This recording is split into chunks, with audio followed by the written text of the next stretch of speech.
Bienvenidos, historiadores antiguos. Bienvenidos a un viaje que no encontrarán en los libros de texto convencionales.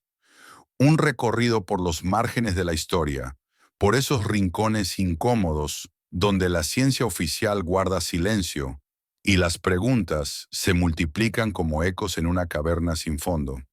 Esta noche vamos a hablar de objetos. 11 objetos, para ser exactos.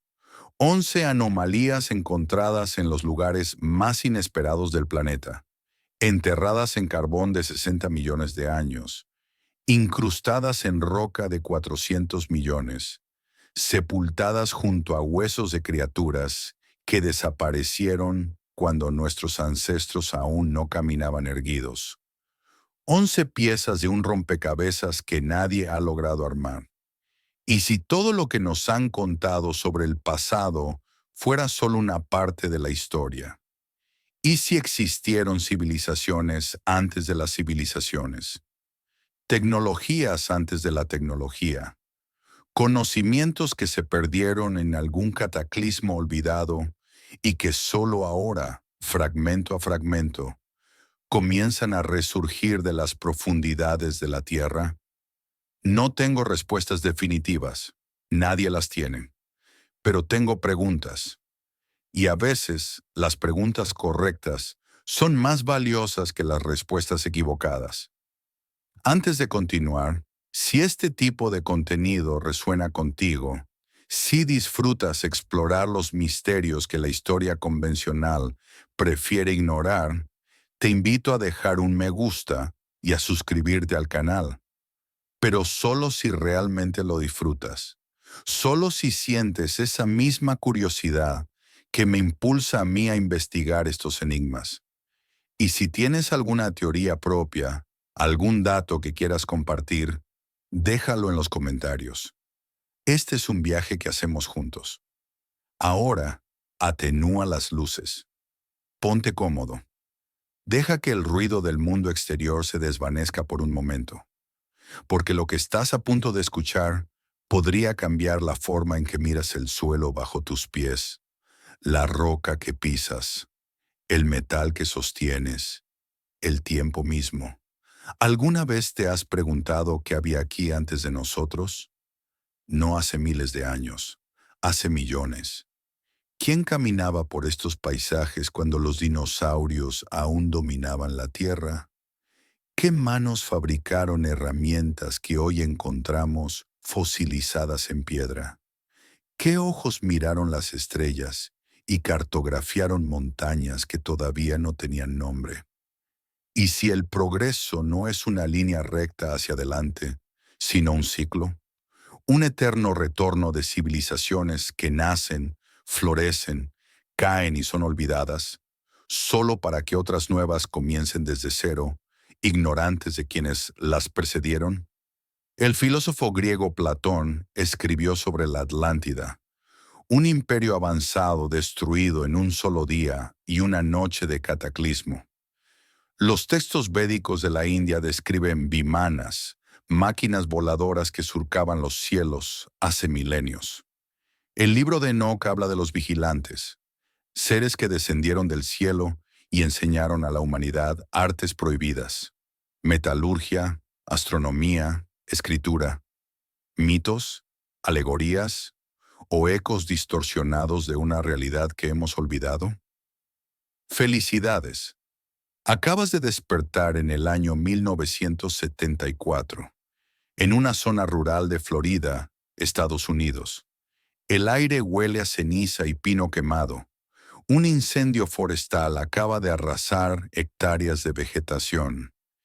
Y entre los escombros carbonizados, una familia está a punto de encontrar algo que desafiará todo lo que creemos saber sobre la física, la tecnología y los límites de lo posible.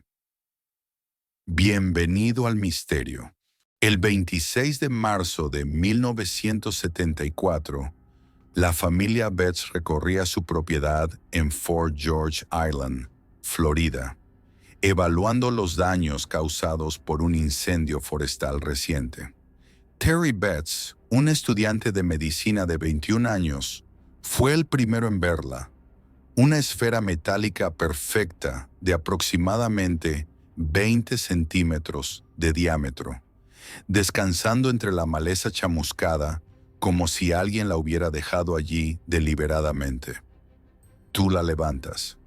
Es sorprendentemente pesada para su tamaño, casi 10 kilogramos de metal pulido que brilla bajo el sol de Florida con un destello plateado. No tiene marcas visibles, ni soldaduras, ni costuras. Solo un pequeño triángulo grabado en su superficie, tan sutil que casi pasa desapercibido. Al principio, la familia asume que es algún tipo de equipamiento militar o quizás una reliquia de la NASA, considerando la proximidad de Cabo Cañaveral. La colocan en una repisa y la olvidan durante 2 semanas. Pero entonces comienzan los fenómenos. Una tarde, Terry toca la guitarra en la sala. La esfera, que había permanecido inmóvil durante días, comienza a vibrar, a emitir un zumbido grave, casi imperceptible. Y luego, ante los ojos atónitos de la familia, empieza a moverse.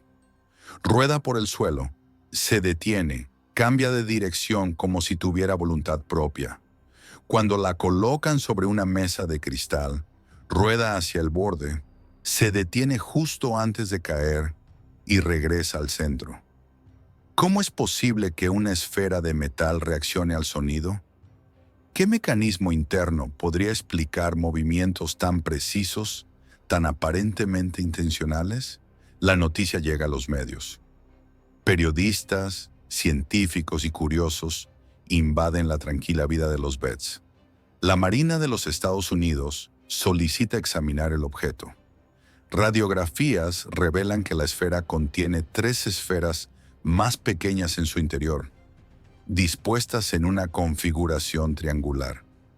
El metal exterior es una aleación de acero inoxidable con propiedades magnéticas inusuales. Pero nadie puede explicar el movimiento autónomo, ni la reacción al sonido, ni el hecho de que, según testimonios, la esfera parecía evitar caerse de las superficies, como si poseyera algún tipo de sensor de proximidad. El investigador J. Allen Hynek, famoso astrónomo y ufólogo que acuñó el término encuentro cercano, examinó el caso y lo catalogó como genuinamente anómalo. El científico James Albert Harder, de la Universidad de California, especuló que podría tratarse de tecnología extraterrestre. Ahora bien, debemos ser cautelosos. Investigaciones posteriores sugirieron que la esfera podría ser simplemente una válvula de bola industrial, un componente utilizado en maquinaria pesada. El movimiento podría explicarse por desequilibrios internos y la superficie perfectamente pulida que reducía la fricción. Las reacciones al sonido podrían haber sido coincidencias amplificadas por la expectativa y el sesgo de confirmación. No hay evidencia concluyente de que la esfera sea algo más que un objeto industrial perdido. Pero entonces, ¿por qué la Marina mostró tanto interés? ¿Por qué los análisis revelaron una aleación tan inusual? ¿Y por qué, según la familia Betts, el comportamiento de la esfera se intensificaba durante las tormentas eléctricas, como si se alimentara de la energía atmosférica? El Corpus Hermeticum, esos textos atribuidos al mítico Hermes Trismegisto y compilados en los primeros siglos de nuestra era, hablan de objetos animados, estatuas que contenían espíritus y respondían a estímulos externos. Los antiguos egipcios creían en el Ka, una fuerza vital que podía habitar objetos inanimados. Los alquimistas medievales buscaban crear el homúnculo, un ser artificial dotado de vida. ¿Y si la esfera de Betts es un eco moderno de esas tradiciones? Un objeto que, de alguna manera que no comprendemos, contiene algo más que metal y vacío. La esfera desapareció del ojo público a finales de los años 70. Su paradero actual es desconocido, y con ella se fue la posibilidad de realizar análisis más sofisticados con la tecnología del siglo XXI. Algunos misterios, parece, prefieren permanecer sin resolver. Pero no te vayas todavía, porque lo que acabamos de ver es solo el comienzo. Hay objetos aún más antiguos, aún más imposibles, esperando en las sombras de la historia. Y el siguiente nos lleva a las tierras brumosas de Transilvania, donde algo metálico y moderno apareció junto a los huesos de bestias extintas hace 10 milenios. Rumania, 1973. A orillas del río Mureș, cerca de la ciudad de Aiud, un equipo de trabajadores excava arena para la construcción. A 10 metros de profundidad, en un estrato geológico que los expertos datarían posteriormente en el Pleistoceno, emergen 3 objetos. 2 de ellos son huesos. Huesos enormes, inconfundibles. Pertenecen a un mastodonte, ese pariente peludo del elefante que vagó por Europa hasta hace aproximadamente 10.000 años, antes de extinguirse junto con la megafauna de la última era glacial. Pero el tercer objeto es diferente. Tú lo sostienes entre tus manos, y la primera sensación es de desconcierto. Es una cuña metálica de unos 20 centímetros de largo, con una forma que recuerda vagamente a la cabeza de un martillo o quizás al pie de un tren de aterrizaje. Tiene 2 orificios cilíndricos, como si hubiera estado unido a algún tipo de estructura mayor. Y cuando la luz del sol la golpea, brilla con ese destello grisáceo característico del aluminio. El problema es que el aluminio no existe en la naturaleza en forma metálica. Debe ser extraído de la bauxita mediante un proceso electrolítico que requiere enormes cantidades de energía. Un proceso que la humanidad no dominó hasta 1886, cuando Charles Martin Hall en Estados Unidos y Paul Héroult en Francia lo desarrollaron simultáneamente. Entonces, ¿cómo llegó una pieza de aluminio a un estrato de 10.000 años de antigüedad, junto a huesos de una criatura extinta, milenios antes de que existiera la metalurgia? Análisis realizados en laboratorios de Lausana, Suiza y posteriormente en instituciones rumanas confirmaron que el objeto está compuesto principalmente de aluminio, entre 80 y 9 y 95%, con trazas de cobre, zinc, plomo, cadmio, níquel y otros elementos. La superficie está cubierta por una pátina de óxido de aluminio de aproximadamente 1 milímetro de espesor, lo cual, según algunos investigadores, indicaría una antigüedad considerable, ya que el óxido de aluminio se forma muy lentamente. Florin Gheorghiță, un ingeniero aeronáutico rumano, estudió el objeto y quedó perplejo por su forma. Según él, la configuración de la cuña y los orificios sugería un propósito mecánico específico, posiblemente parte de un sistema de aterrizaje o soporte estructural. Gheorghiță llegó a especular que podría tratarse de un componente de una nave espacial. Ahora la explicación escéptica es más prosaica. Algunos investigadores han sugerido que el artefacto podría ser simplemente un diente de excavadora moderna que cayó al pozo durante las operaciones de extracción y fue confundido con un hallazgo antiguo.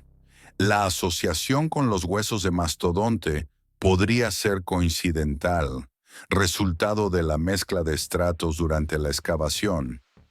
No hay documentación fotográfica del momento exacto del descubrimiento. No hay testigos independientes que confirmen la posición original del objeto. Y el aluminio, aunque raro en la naturaleza, puede aparecer en aleaciones industriales relativamente recientes.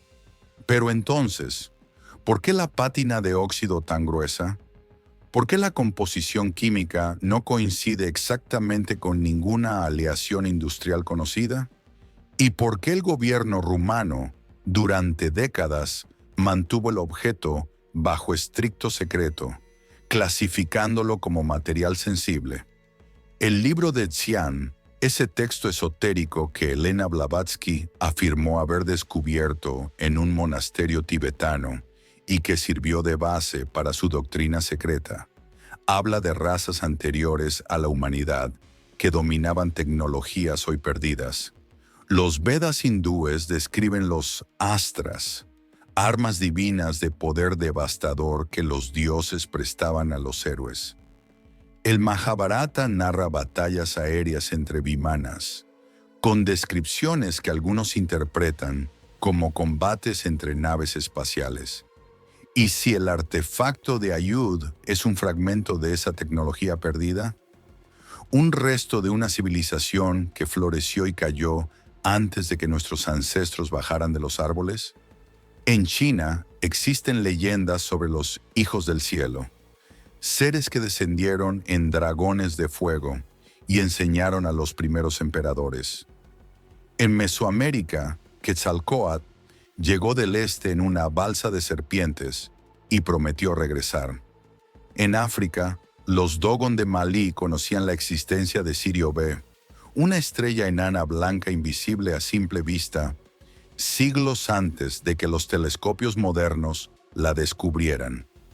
Coincidencias, dirán algunos. Arqueología fantástica, dirán otros. Pero las coincidencias, cuando se acumulan, comienzan a formar patrones.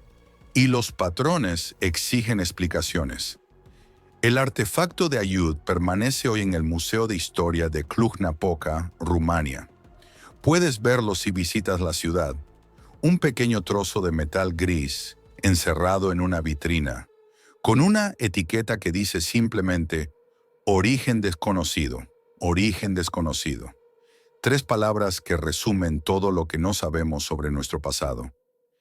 Y hablando de orígenes desconocidos, nuestro siguiente destino nos lleva aún más atrás en el tiempo, a las arenas de Mesopotamia, donde alguien hace más de 2000 años podría haber descubierto el secreto de la electricidad. Irak, 1936. El arqueólogo austriaco Wilhelm König excava en las ruinas de Kuyut Rabu, cerca de la antigua Seleucia, cuando descubre algo que no encaja en ninguna categoría conocida. Es una vasija de arcilla, de aproximadamente 14 centímetros de altura, con un cuello estrecho sellado con asfalto. En su interior hay un cilindro de cobre, y dentro del cilindro, una barra de hierro aislada del cobre por tapones de asfalto en ambos extremos.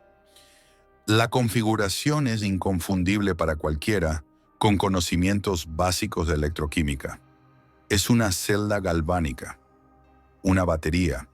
Tú la examinas con cuidado. El cobre muestra signos de corrosión, como si hubiera estado en contacto con algún tipo de ácido. El hierro está parcialmente disuelto, y la disposición de los componentes es demasiado precisa, demasiado funcional para ser accidental. König publicó sus hallazgos en 1940, proponiendo que los partos, ese imperio que dominó Mesopotamia entre el siglo III a.C. y el siglo III después de Cristo, habían descubierto la electricidad casi 2 milenios antes que Alessandro Volta. ¿Para qué la usaban? König sugirió la galvanoplastia, el proceso de recubrir objetos con una fina capa de metal mediante corriente eléctrica. Existen artefactos mesopotámicos con recubrimientos de oro y plata tan delgados y uniformes que serían difíciles de lograr con las técnicas de la época. ¿Podría la pila de Bagdad explicar ese misterio?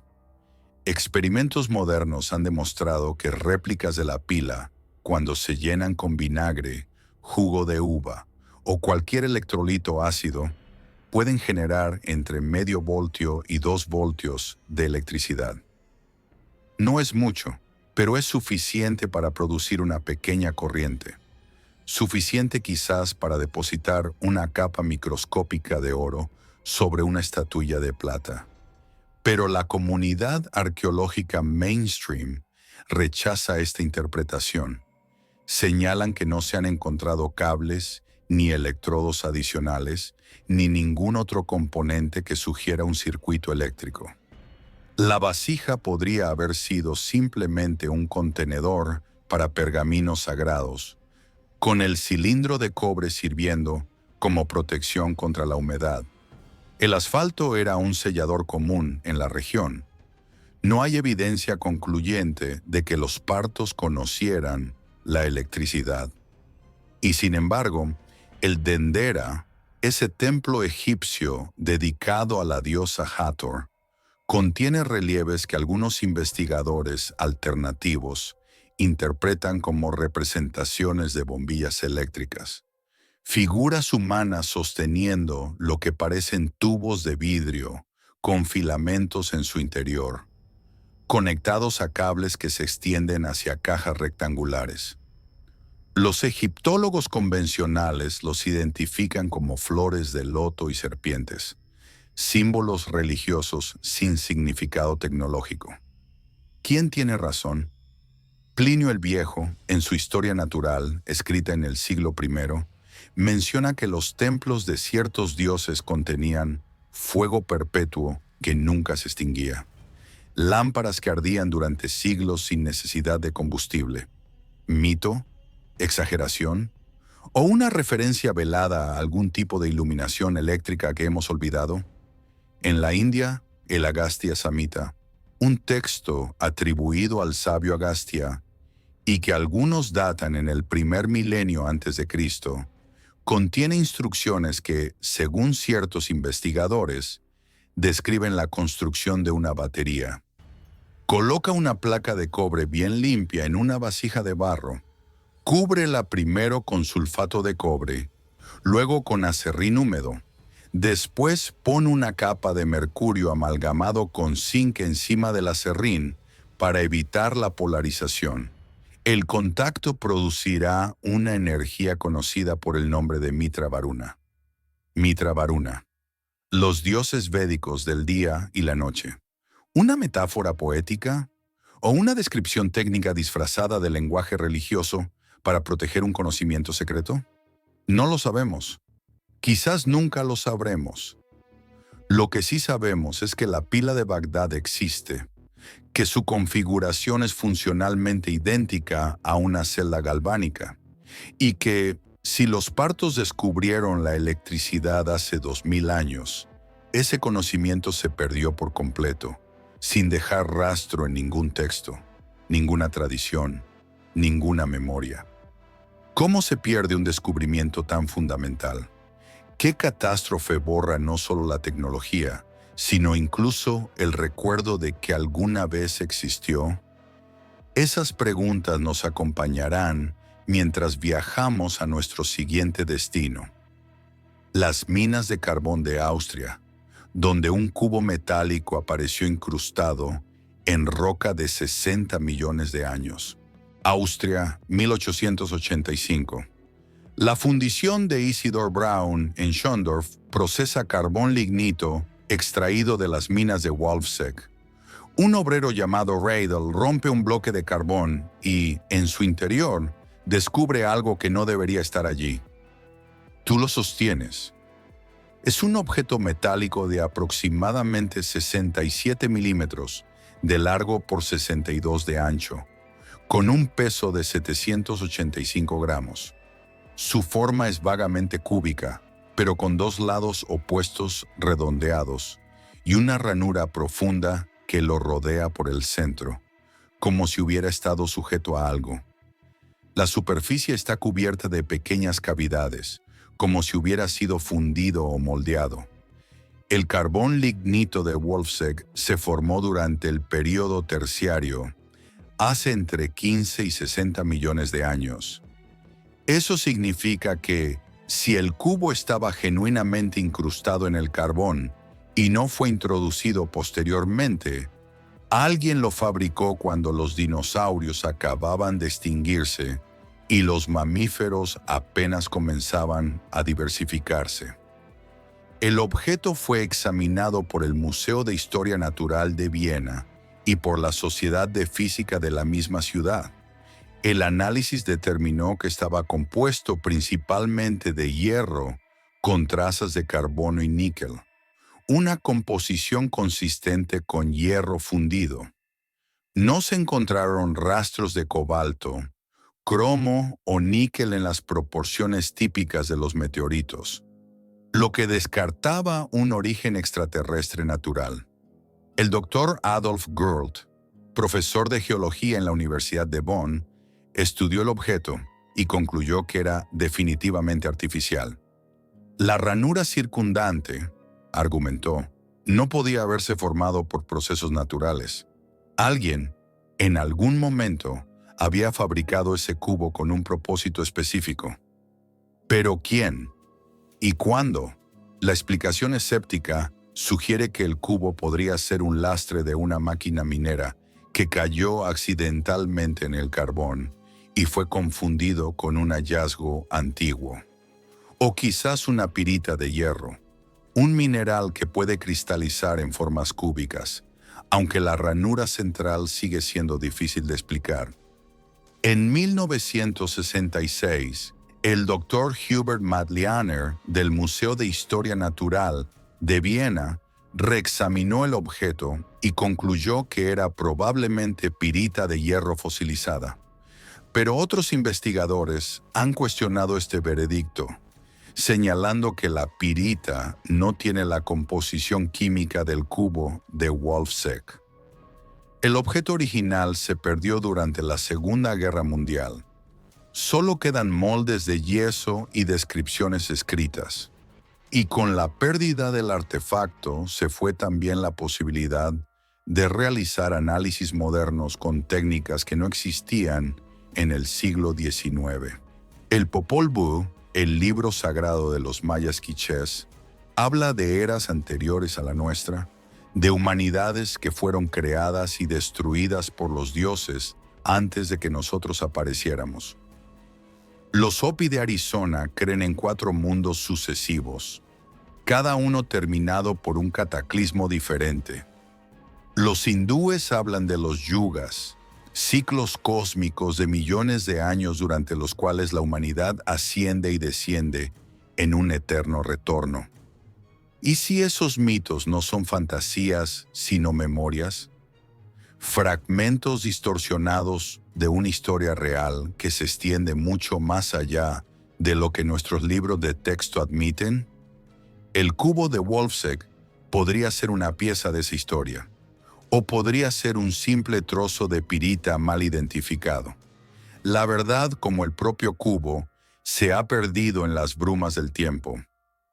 Pero hay otros objetos, en otros lugares, que plantean preguntas similares, y nuestro siguiente capítulo nos lleva a la India, a un pozo escalonado tan antiguo como misterioso, donde la geometría desafía la lógica de su época. Rajasthan, India.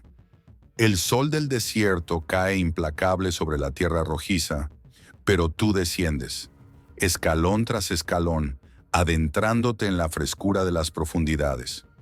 A tu alrededor, 3.500 peldaños tallados en piedra arenisca forman un patrón geométrico tan preciso, tan hipnóticamente simétrico, que parece diseñado por una mente que conocía secretos matemáticos que nosotros apenas comenzamos a comprender.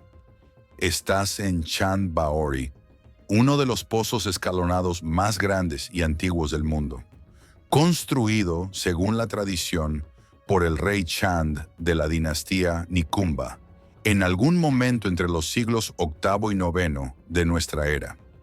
13 pisos de profundidad, casi 30 metros hacia las entrañas de la tierra, hasta alcanzar el nivel freático donde el agua espera, fresca y cristalina, como una ofrenda de los dioses subterráneos.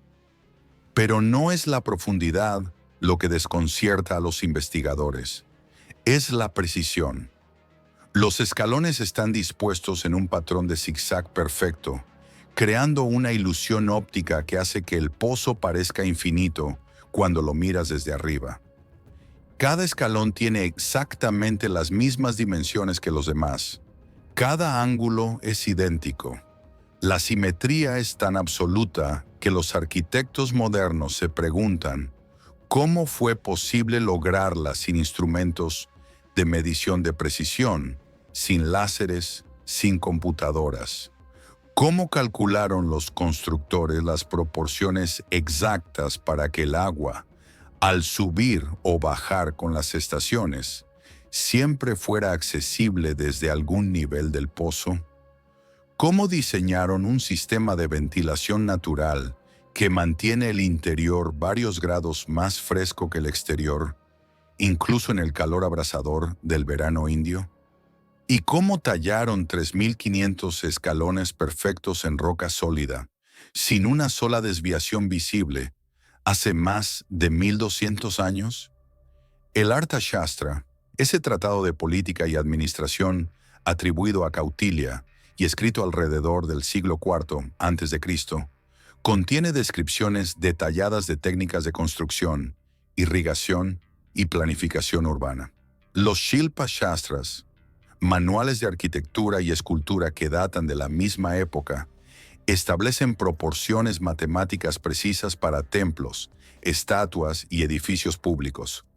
Los antiguos indios conocían la geometría, conocían la trigonometría. El concepto de cero, fundamental para las matemáticas modernas, fue desarrollado en la India siglos antes de que llegara a Occidente. Pero Chand Baori va más allá de lo que esos textos describen. Su diseño sugiere un conocimiento de acústica, termodinámica y óptica que no aparece en ningún manuscrito conocido. Los ecos en el interior del pozo se comportan de maneras extrañas, amplificándose y distorsionándose, como si las paredes hubieran sido diseñadas específicamente para manipular el sonido. ¿Para qué propósito? ¿Ceremonias religiosas? ¿Comunicación a distancia? ¿O algo que ni siquiera podemos imaginar? En Perú, las líneas de Nazca trazan figuras gigantescas visibles solo desde el aire, creadas por una cultura que, supuestamente, no conocía el vuelo. En Egipto, la Gran Pirámide está alineada con los puntos cardinales con una precisión de 3 minutos de arco, un logro que requeriría instrumentos astronómicos sofisticados. En Inglaterra, Stonehenge funciona como un observatorio astronómico que predice eclipses con exactitud matemática. ¿Cómo es posible que civilizaciones separadas por océanos y milenios desarrollaran conocimientos tan avanzados de manera independiente? ¿O acaso compartían una fuente común, un legado de una era anterior que todos heredaron y que todos, eventualmente, olvidaron? Chand Baori no es un objeto fuera de lugar en el sentido estricto. No es metal en carbón ni aluminio junto a mastodontes, pero es un recordatorio de que nuestros ancestros sabían cosas que nosotros hemos perdido. Que la historia del conocimiento humano no es una línea ascendente, sino una montaña rusa de descubrimientos y olvidos, de iluminación y oscuridad. Y mientras contemplas esos 3.500 escalones, descendiendo hacia las aguas primordiales, como una escalera al inframundo, no puedes evitar preguntarte, ¿qué más hemos olvidado? La respuesta quizás yace en una cantera escocesa del siglo XIX, donde un clavo de hierro apareció incrustado en roca de 400 millones de años. Escocia, 1844. Sir David Brewster, uno de los científicos más respetados de su época, inventor del caleidoscopio y pionero en el estudio de la polarización de la luz, presenta un informe ante la Asociación Británica para el Avance de la Ciencia. Su tono es cauteloso, casi apologético, porque lo que está a punto de describir desafía todo lo que la geología victoriana creía saber sobre la historia de la Tierra. En la cantera de Kingoody, cerca de Dundee, Un obrero ha encontrado un clavo de hierro incrustado en un bloque de arenisca roja. No sobre la roca, no junto a ella, dentro de ella, con la cabeza del clavo al ras de la superficie y el cuerpo extendiéndose hacia el interior de la piedra. Tú examinas el bloque. La arenisca roja de Kingudi pertenece al período devónico, una era geológica que comenzó hace 419 millones de años y terminó hace 359 millones. En ese tiempo, los peces dominaban los océanos. Los primeros anfibios comenzaban a arrastrarse hacia la tierra y los árboles más primitivos apenas empezaban a colonizar los continentes. Los dinosaurios no aparecerían hasta 200 millones de años después, los mamíferos 300 millones y los humanos 418 millones de años en el futuro. ¿Cómo llegó un clavo de hierro a una roca de esa antigüedad? Brewster no tenía respuesta. Simplemente documentó el hallazgo y lo dejó para que otros lo explicaran. Pero nadie ha podido hacerlo de manera satisfactoria. La explicación escéptica más común es que el clavo fue introducido en la roca en tiempos relativamente recientes, quizás durante operaciones de cantera anteriores, y que la roca se formó alrededor de él mediante un proceso de cementación natural. Esto es técnicamente posible. El agua rica en minerales puede depositar sedimentos que endurecen con el tiempo, creando la ilusión de que un objeto está incrustado en roca antigua. Pero Brewster, un científico meticuloso, examinó el bloque cuidadosamente y no encontró evidencia de tal proceso. El clavo parecía genuinamente integrado en la estructura de la roca, como si hubiera estado allí desde el principio. No hay evidencia concluyente en ninguna dirección. El clavo de Kingudi, como tantos otros artefactos anómalos, permanece en un limbo epistemológico, demasiado extraño para ser aceptado, demasiado bien documentado para ser ignorado. El caso de Kingudi no es único. En 1851, Hiram DeWitt encontró un clavo de hierro en una pepita de oro de California. En 1865, una cadena de oro fue descubierta dentro de un trozo de carbón en Morrisonville, Illinois.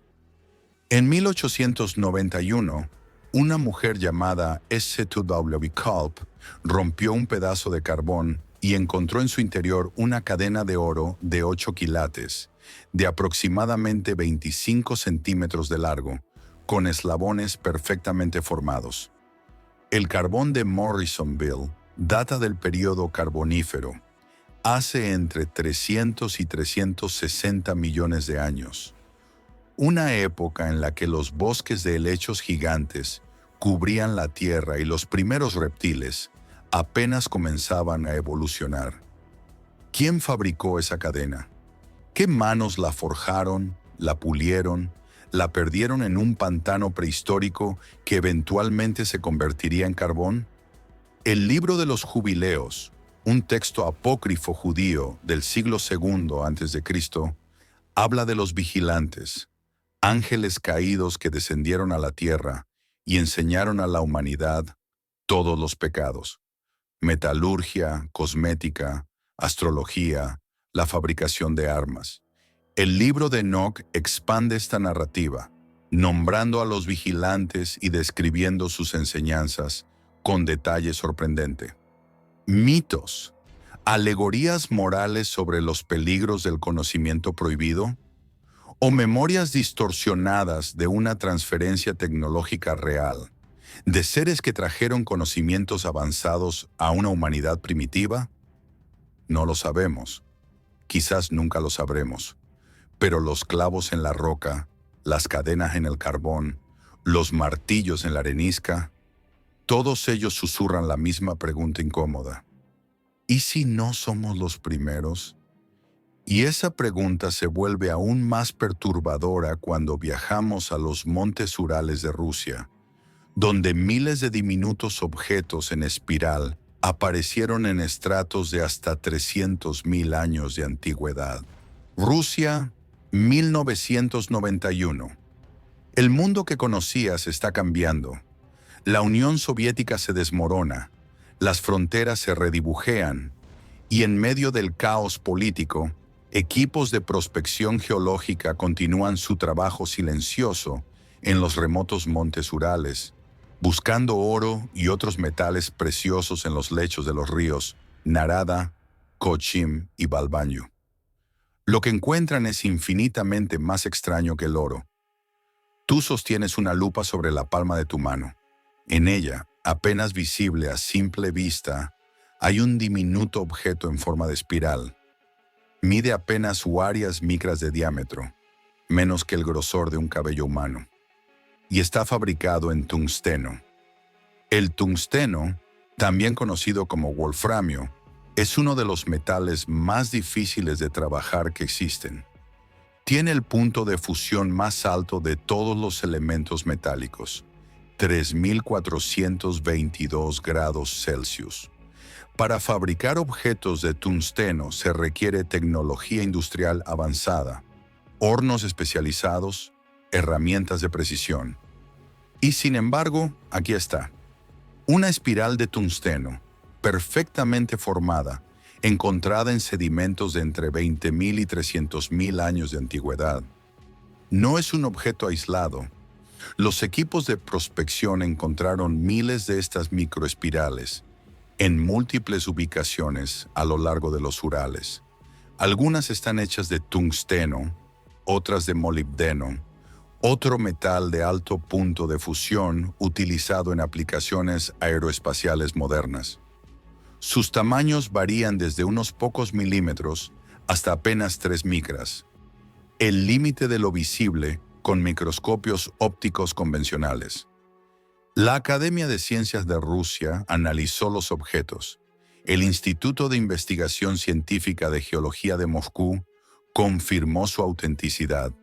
El Centro de Investigación de Metales Especiales de Syktyvkar determinó que las espirales no eran formaciones naturales, sino objetos manufacturados con propósito específico. ¿Cuál era ese propósito? Algunos investigadores han sugerido que las microespirales podrían ser componentes de algún tipo de nanotecnología antigua, quizás parte de un sistema de comunicación o computación que operaba a escala microscópica.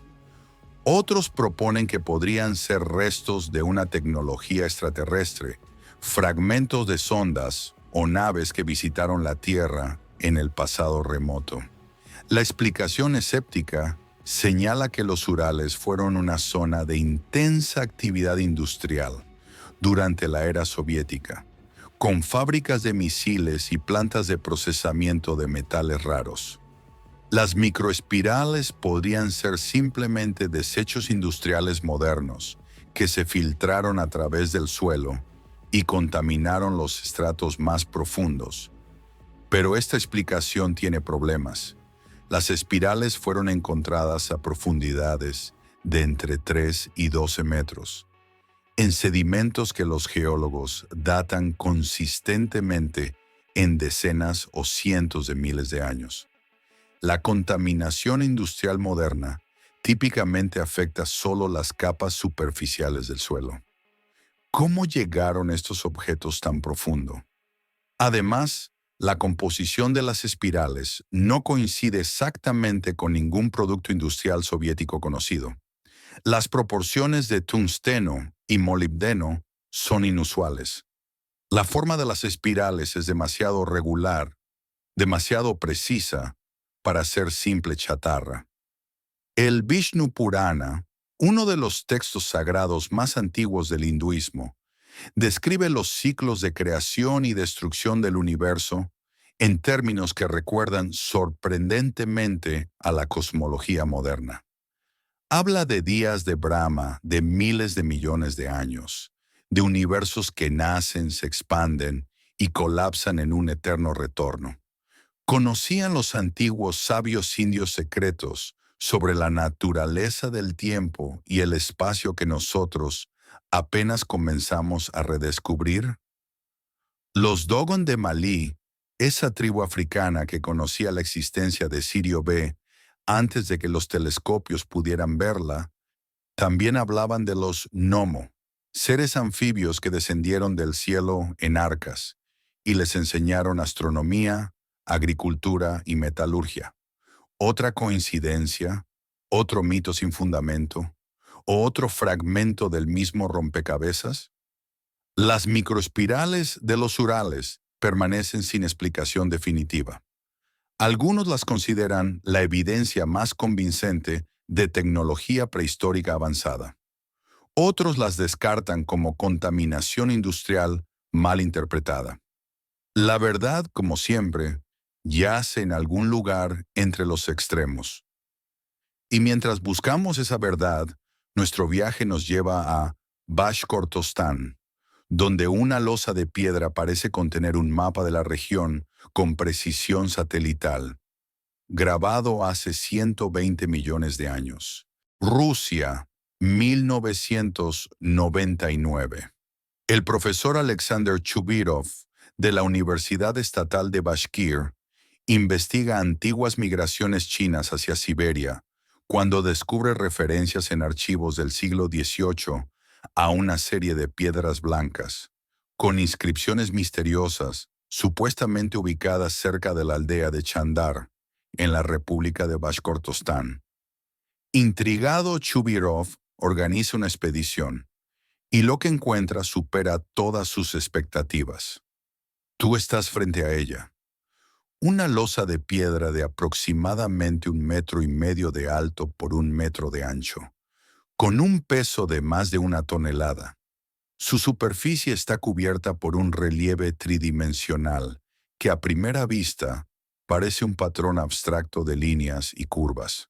Pero cuando lo estudias más de cerca, cuando superpones mapas modernos de la región, la verdad emerge con claridad perturbadora.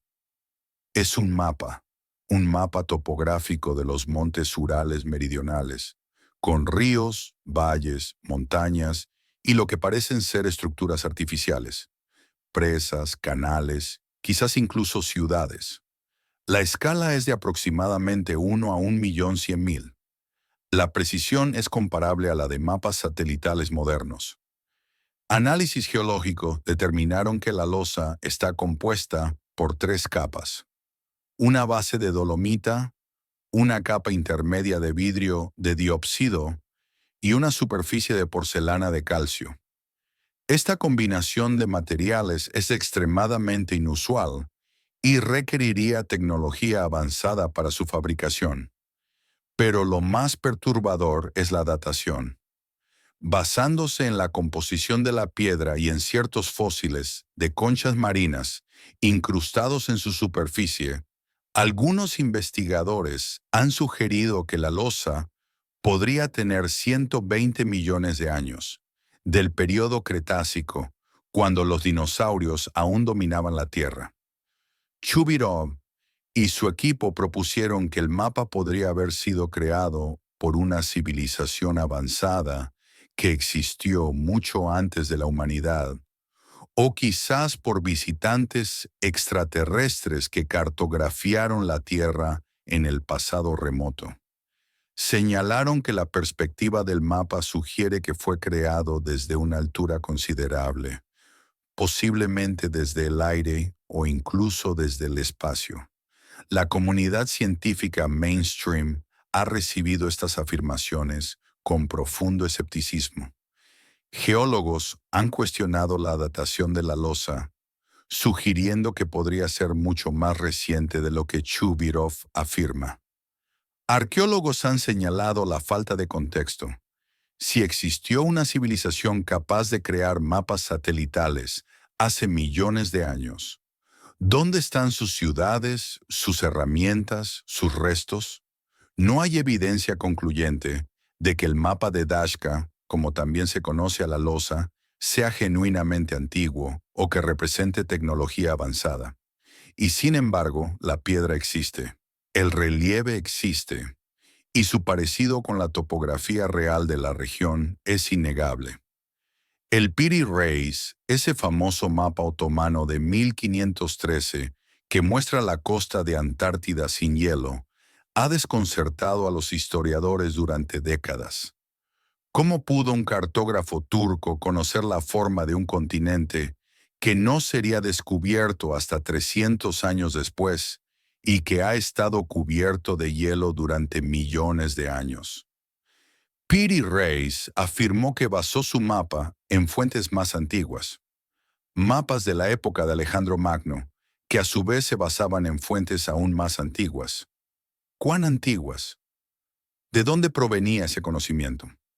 En Japón, los mapas Jomon muestran configuraciones costeras que corresponden a niveles del mar de hace más de 10.000 años, antes del fin de la última era glacial. En la India, textos sánscritos describen la geografía de regiones que hoy están sumergidas bajo el Océano Índico. Memorias de un mundo anterior al diluvio, legados de civilizaciones que cartografiaron la Tierra antes de que el hielo avanzara y los mares subieran. El mapa de Bashkortostán podría ser una pieza más de ese rompecabezas imposible.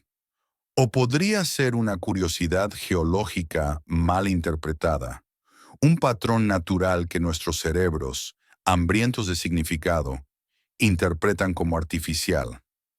La verdad, como el mapa mismo, permanece parcialmente oculta, esperando que alguien con las herramientas adecuadas la descifre.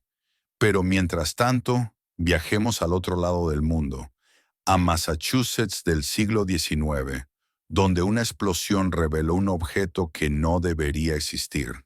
Massachusetts, Estados Unidos, 1851. En Meeting House Hill, en el distrito de Dorchester, cerca de Boston, trabajadores utilizan explosivos para extraer roca sólida. La detonación es rutinaria, una de tantas en la expansión de la joven nación americana. Pero lo que emerge de entre los fragmentos de piedra es todo menos rutinario. Tú lo sostienes en tus manos. Es una vasija metálica de aproximadamente 11 centímetros de alto, con forma de campana. Su superficie está decorada con intrincados diseños florales, incrustaciones que parecen ser de plata, y un acabado que rivalizaría con la joyería más refinada de la época victoriana. Es hermosa, es elegante, y estaba dentro de la roca sólida, partida en dos por la explosión.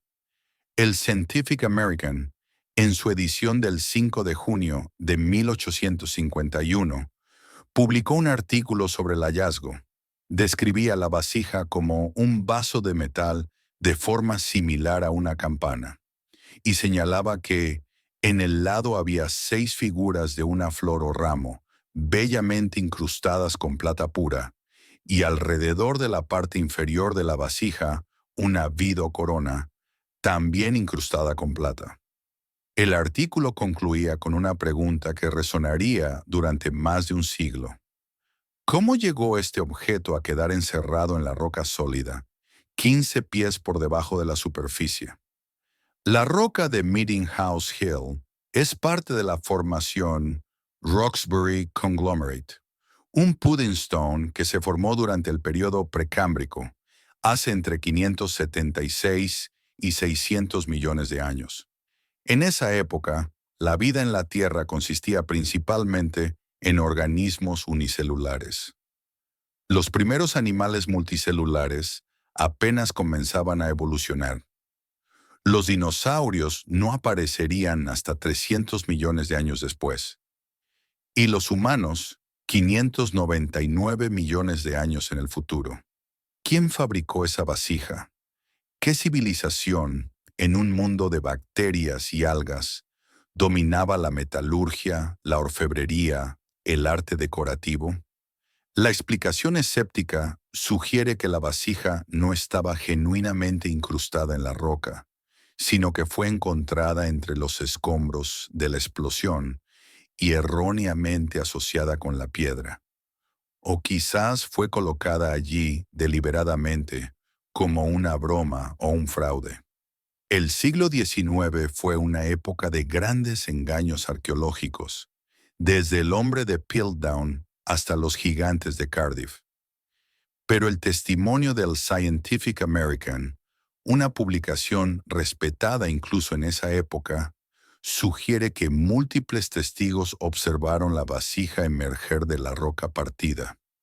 Y la descripción de los diseños florales, tan específica, tan detallada, no parece el producto de una imaginación febril. La vasija de Dorchester desapareció poco después de su descubrimiento. Su paradero actual es desconocido. Como tantos otros artefactos anómalos, se ha convertido en un fantasma histórico, una referencia en textos antiguos sin un objeto físico que la respalde.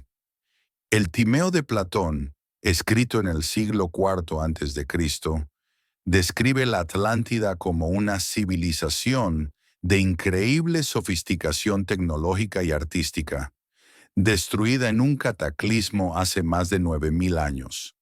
Los diálogos platónicos son considerados generalmente como alegorías filosóficas, pero algunos investigadores han argumentado que Platón basó su descripción en tradiciones egipcias genuinas, memorias de un mundo anterior al diluvio.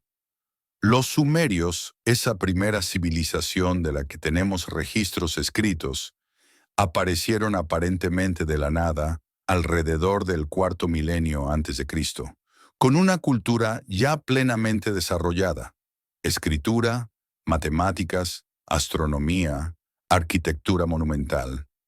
¿De dónde vinieron? ¿Quiénes fueron sus maestros? La lista real sumeria, ese documento que enumera los reyes de Sumeria desde antes del diluvio, incluye reinados de decenas de miles de años. Los historiadores los interpretan como mitología, exageraciones poéticas.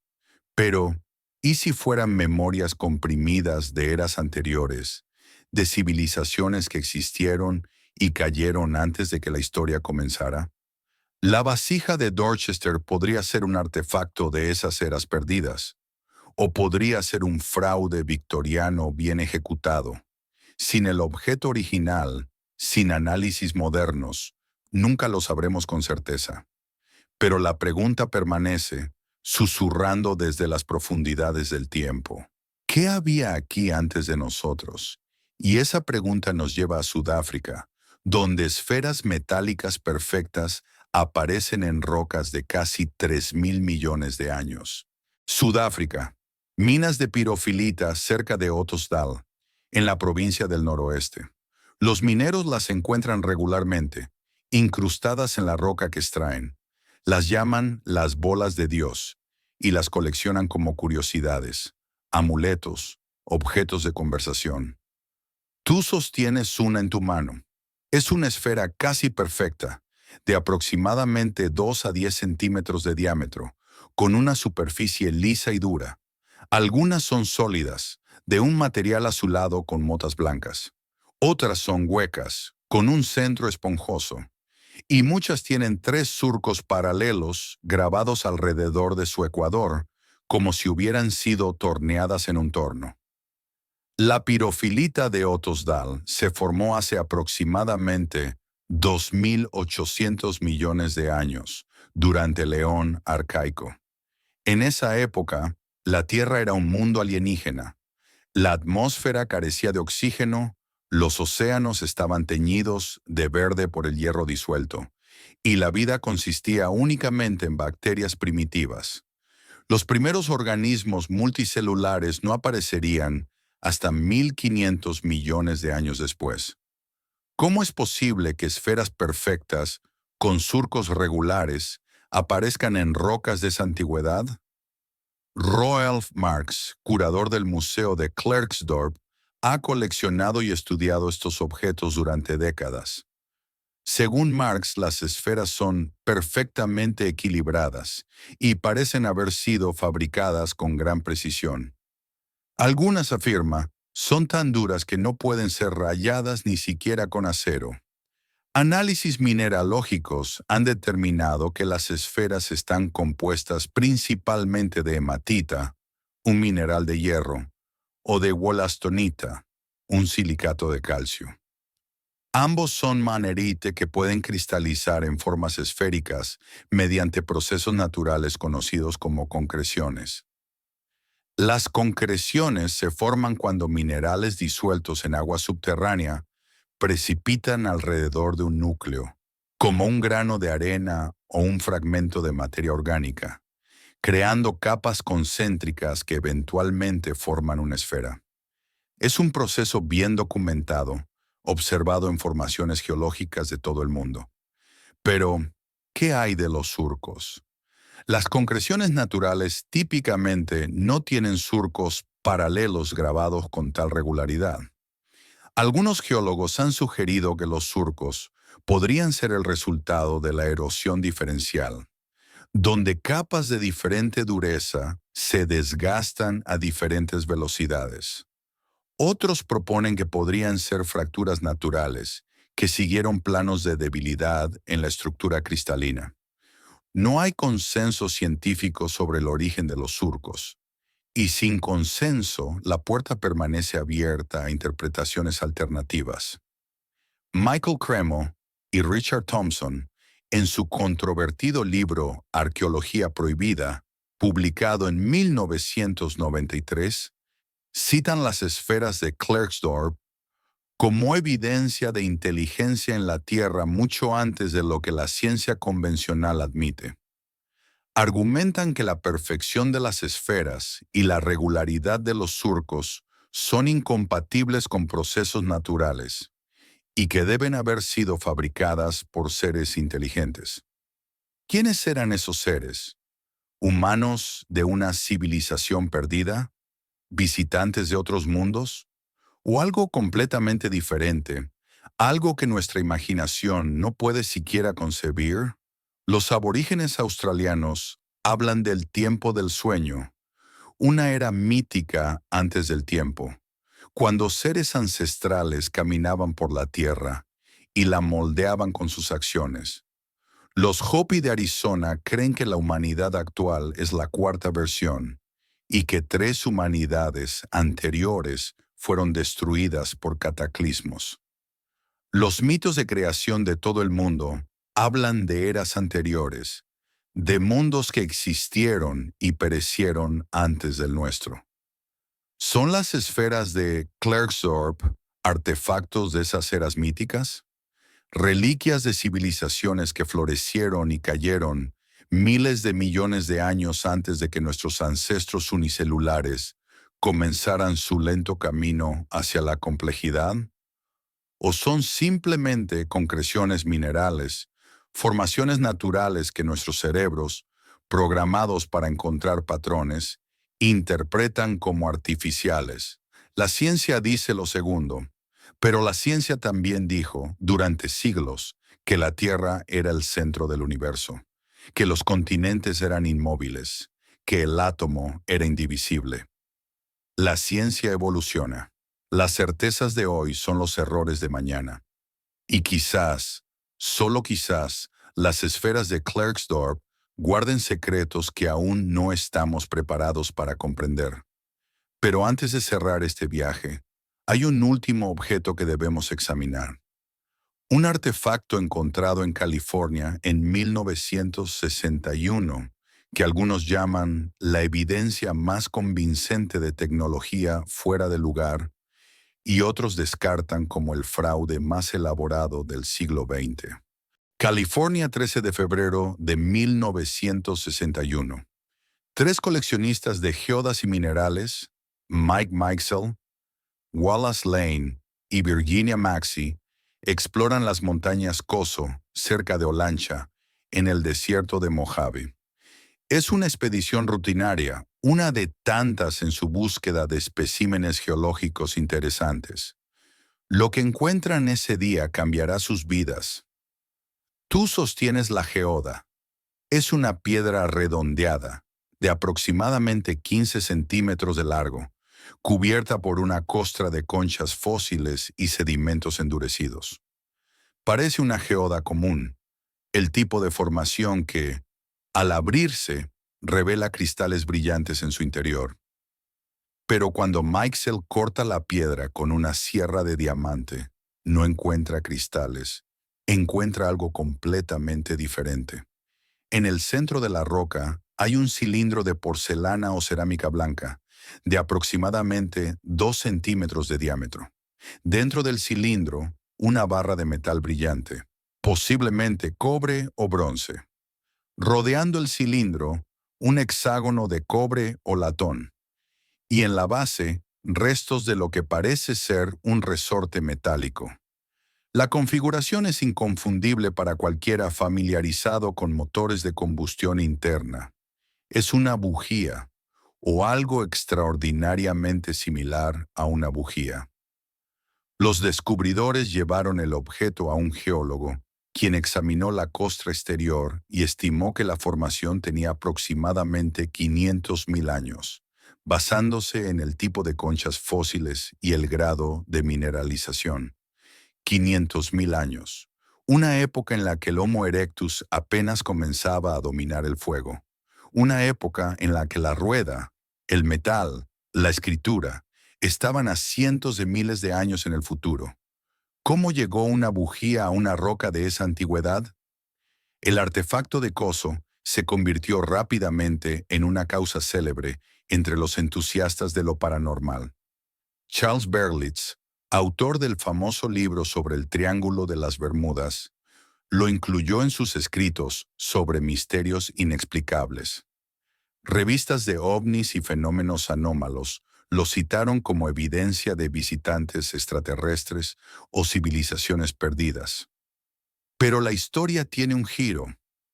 En 1999, investigadores escépticos examinaron fotografías detalladas del artefacto y lo identificaron como una bujía Champion de la década de 1920, específicamente el modelo utilizado en motores Ford Modelo T y Modelo A. La geoda no era una formación geológica antigua, sino una acumulación de óxido de hierro, arena y conchas que se había formado alrededor de la bujía en un período relativamente corto, quizás décadas en lugar de milenios. El geólogo que estimó la antigüedad en 500.000 años, aparentemente, basó su evaluación solo en la apariencia exterior, sin examinar el contenido. Un error comprensible, pero un error al fin. El artefacto de Coso no es un misterio después de todo. Es simplemente una bujía vieja que se oxidó y acumuló sedimentos en el desierto de California. ¿O no? Los descubridores originales siempre mantuvieron que la piedra era genuinamente dura, que requirió una sierra de diamante para cortarla y que el interior no mostraba signos de corrosión reciente. El artefacto original desapareció después de la muerte de sus propietarios, impidiendo análisis modernos definitivos. Y hay quienes señalan que la identificación como bujía Champion se basó en fotografías, no en examen directo, que las similitudes podrían ser coincidencias, que la tecnología de hace 500.000 años, si existió, podría haber desarrollado independientemente diseños similares a los nuestros, porque ciertas formas son simplemente óptimas para ciertas funciones. No hay evidencia concluyente en ninguna dirección. El artefacto de Coso permanece en ese incómodo territorio entre el fraude confirmado y el misterio genuino. Pero quizás ese es el punto.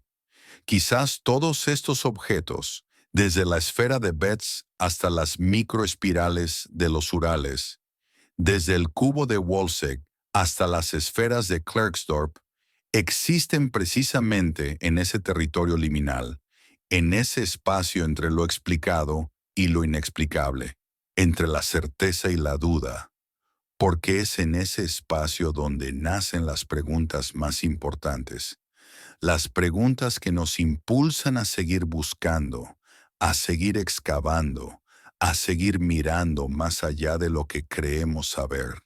Y así llegamos al final de nuestro viaje. 11 objetos, 11 anomalías, 11 fragmentos de un rompecabezas que quizás nunca podremos completar. Hemos viajado desde las playas de Florida hasta las minas de Sudáfrica, desde los pozos escalonados de la India hasta las montañas de los Urales. Hemos sostenido esferas que se mueven solas, cuñas de aluminio junto a huesos de mastodontes, espirales microscópicas de tungsteno, enterradas en estratos de cientos de miles de años. ¿Qué hemos aprendido? Quizás que la historia es más extraña de lo que los libros de texto admiten, que hay grietas en el edificio del conocimiento convencional, espacios donde la luz de lo desconocido se filtra y nos invita a mirar más de cerca. Quizás que debemos mantener la mente abierta, pero no tanto que se nos caiga el cerebro, como decía el astrónomo Carl Sagan, que el escepticismo saludable es tan importante como la curiosidad insaciable, que la verdad, si existe, probablemente yace en algún lugar entre los extremos del rechazo automático y la aceptación crédula. O quizás, simplemente, que no sabemos tanto como creemos saber, que cada generación mira hacia atrás y se ríe de las certezas de sus antepasados, sin darse cuenta de que las generaciones futuras harán lo mismo con nosotros. Los objetos que hemos examinado esta noche podrían ser fraudes, errores de interpretación, curiosidades geológicas mal identificadas, o podrían ser ventanas a un pasado que hemos olvidado, fragmentos de civilizaciones que florecieron y cayeron antes de que nuestra historia comenzara. No tengo respuestas definitivas, nadie las tiene, y quizás esa es la lección más importante de todas, porque en un mundo de certezas fabricadas, de algoritmos que nos dicen qué pensar y redes sociales que nos encierran en burbujas de confirmación, el misterio genuino es un regalo, una invitación a pensar por nosotros mismos, a cuestionar, a maravillarnos.